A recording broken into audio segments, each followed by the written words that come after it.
Kamusta po? Magandang araw mga kapatid. Gagawa po pala tayo ng banana bread or banana cake. Simple lamang po ang mga sangkap at madaling hanapin sa ating mga pamilihan. At kung gusto mo pagkakakitaan, ay pwedeng-pwede po kasi maliit lamang po ang ating magiging puhunan.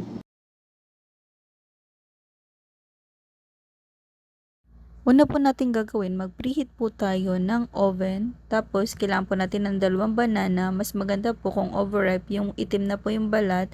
Tapos, i-mash lang po natin gamit po ang tinidor. Ayan po. Tapos, magdadagdag po tayo ng 3 perasong itlog. Medium size lang po yung ginamit ko. Mas maganda po yung hiwa-hiwalay nyo pong ilalagay para po malaman nyo kung hindi bulok.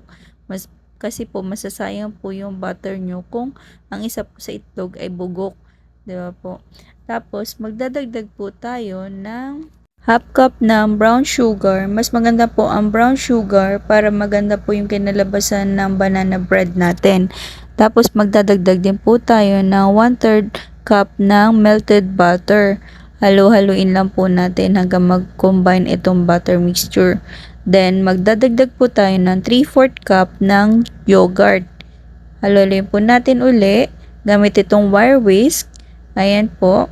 Ayan po yung dapat kalabasan. Maglalagay na po tayo ng dry ingredients. Gamit po ang salaan, lagay po tayo ng 2 cups ng harina, 1/2 teaspoon ng salt, tapos 1 and 1/4 teaspoon ng baking powder, 1/4 teaspoon ng baking soda.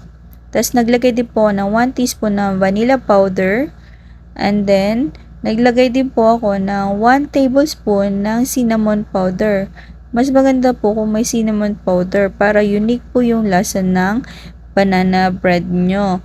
Pero kung wala naman po, pwede naman po yan. Optional lang naman po yan. Pero para sa akin po, mas maganda po at mas masarap sa akin yung banana bread pag may cinnamon powder.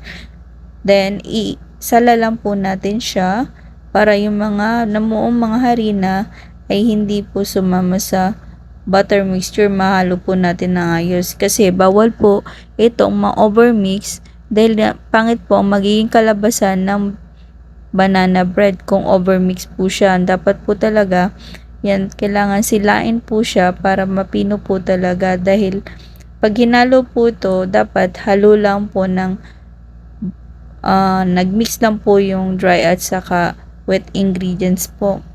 Ilagay ko na po dito sa lagayan. Dito po sa may loaf pan na may baking paper po yan. Nilagyan ko na po yan ng oil. Tira ng space. Paalsa pa po yan mamaya.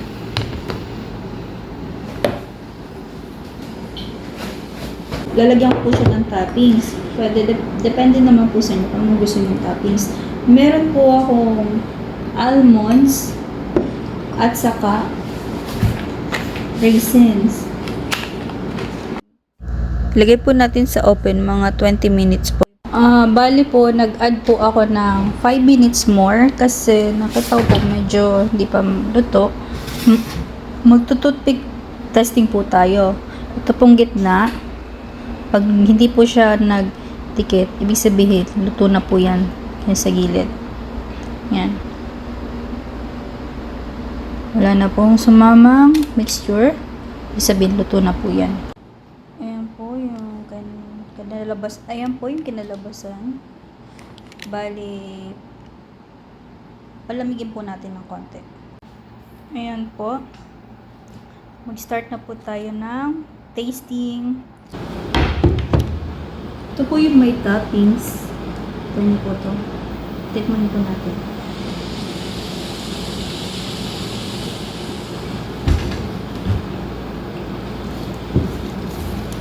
Tamang-tama lang po yung tamis niya. Tapos yung lambot po niya, maayos po. Super lambot. Tapos sa outside po, medyo crispy pa. Masarap po yung kanyang texture pag sa banana bread. Ito naman pong walang toppings. Same lang po. Tikman po ng aking kasama. Ayan po, titikman po niya.